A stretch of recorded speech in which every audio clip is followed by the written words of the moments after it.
Wow. It's really exciting now in the heavyweight division, isn't it? I mean, you know, they're getting a lot of press these days. It was all about Floyd Mayweather, Pacquiao, the welterweights, and I can understand that the middleweights and the heavyweight division has just took such a dive the last few years. Vladimir Klitschko's reigned. People have said he's boring as hell. I personally like fighters, boxers. I remember watching Rocky as a kid and watching Apollo Creed, and I always liked Apollo Creed's style better. He was so smooth, and I think that's what got me into preferring the boxers over the brawlers and got me into boxing. Anyway, but it's good to hear the news about the heavyweights, coming back. And this post, really, I want to focus on Derek Chisora and Anthony Joshua, a bit more about Anthony Joshua. I didn't do a post about Anthony Joshua when he was going to fight Dylan White because obviously my channel was quite new, so I wasn't posting videos at the time. So I just really wanted to touch base and go back to that point and talk about Anthony Joshua a little bit. I mean, for me, up until he fought Kevin Kingpin Johnson, he hadn't really been tested. I thought when he was going to fight Johnson that the fight would go at least 7, 8, 9 rounds because Johnson is so durable. He went the distance with Tyson Fury, if I believe. He went the distance with Derek Chisora, and he'd never been stopped in his life. So when they announced that Anthony Joshua was going to fight Kevin Johnson, I thought to myself, yeah, this is going to be a good test for AJ. And boom, he obliterated him. Now, a lot of people are saying that, Chisora didn't show up. And I think Dylan White was one of the people who was saying that. And you can understand why.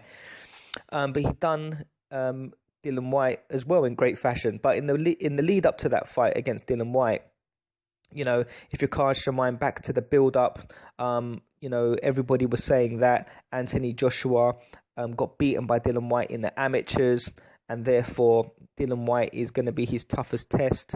And everybody was questioning Anthony Joshua's chin, and everybody was testing Anthony Joshua's stamina because since he turned pro when he fought in the Olympics, he's put on a lot of muscle. I read a lot of articles where people are saying that they're concerned about, Anthony Joshua because he has put on a lot of weight since he fought in the amateurs, and because of that, he could blow out in the later part of the fight if it goes beyond, the shorter rounds, if it goes back into the sort of championship rounds and later rounds or the later part of the fight.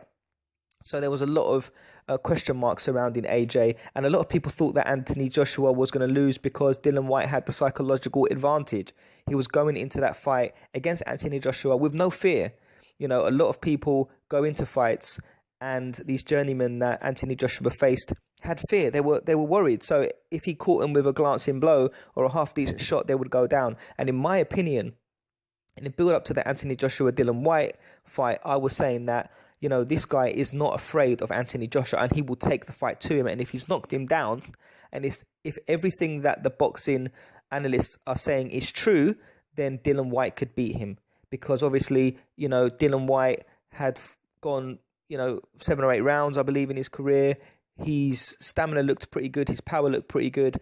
Anthony Joshua's chin hadn't been tested, and he was bulky, and people thought that he would run out of steam. So I was thinking, if it gets into the later part of the fight, and he really does have a suspect chin, and Dylan White lands on him, then Anthony Joshua could end up being knocked out and losing the fight.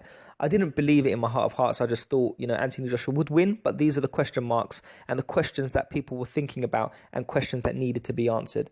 So come fight night, it was fantastic. Anthony Joshua done the business.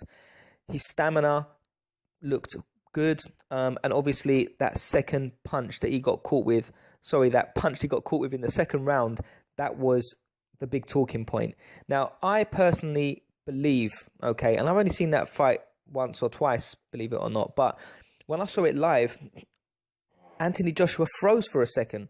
He actually froze, and I thought to myself, Dylan White is going to do a number on him, but he recovered pretty well. I don't think he was in any particular danger after Dylan White landed that shot. So for me, Anthony Joshua, after the second round and the fiasco in the end of the second round when there were punches thrown after the bell, he went back and he sat down and he got back to his boxing, and he pretty much dominated the fight up until the knockout.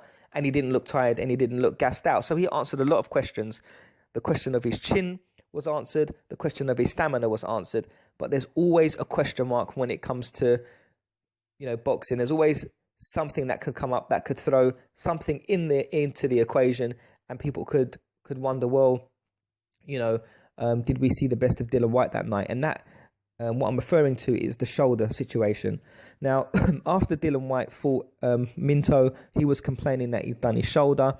And then obviously after the Anthony Joshua fight, he said that his shoulder was hurting and that's why he underperformed. And to be honest with you, I don't know if I actually believe what he was saying there, Dillian Whyte, because, with the Manny Pacquiao situation and the shoulder, I believe that Manny Pacquiao didn't say anything about his shoulder until after the fight, whereas Dillian Whyte was saying before the fight that he had a shoulder injury.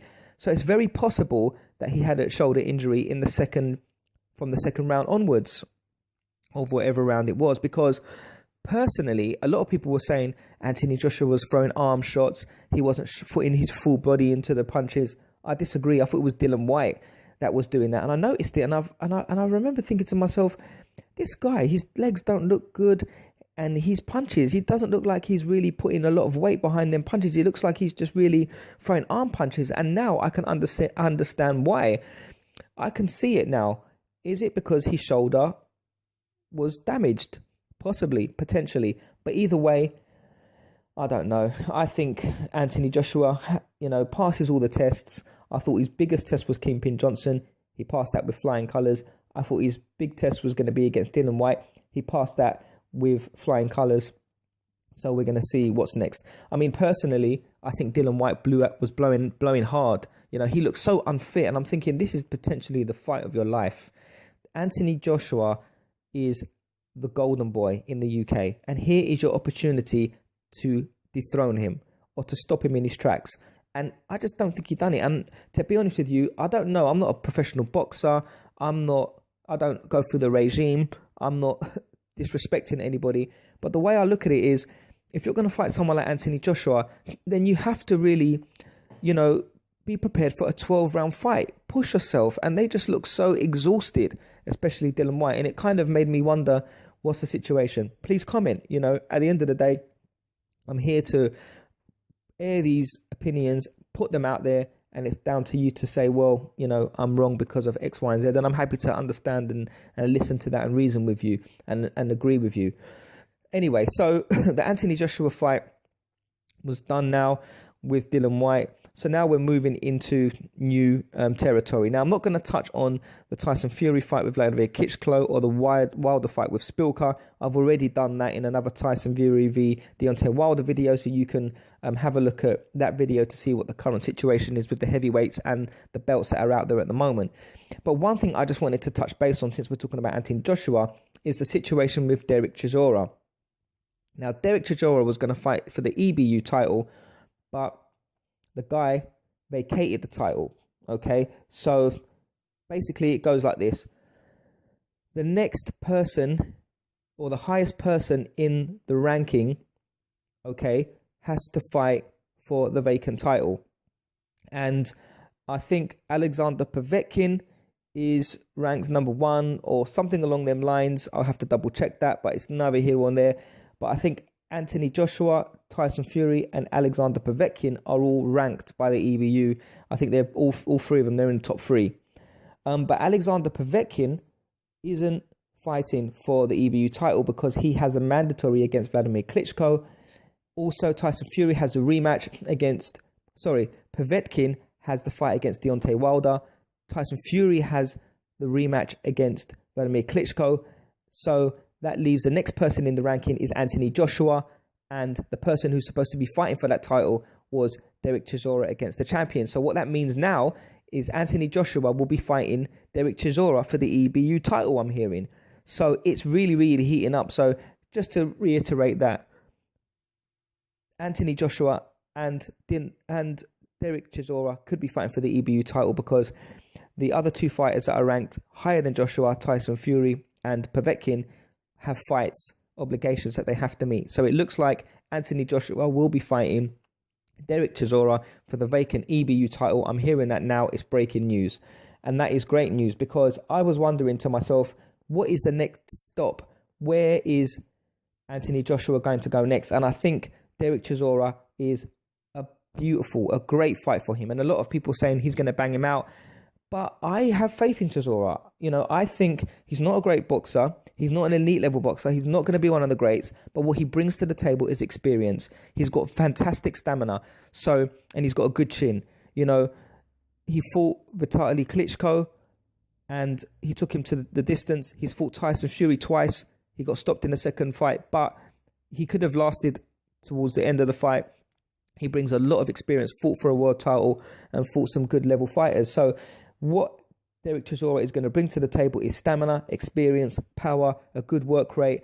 And I think this will honestly be Anthony Joshua's biggest test. Will he pass the test? Will he pass with flying colours like he did the others?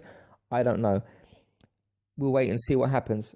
A lot of people are saying, yeah, Anthony Joshua is going to bang him out. And let's be honest, he probably will.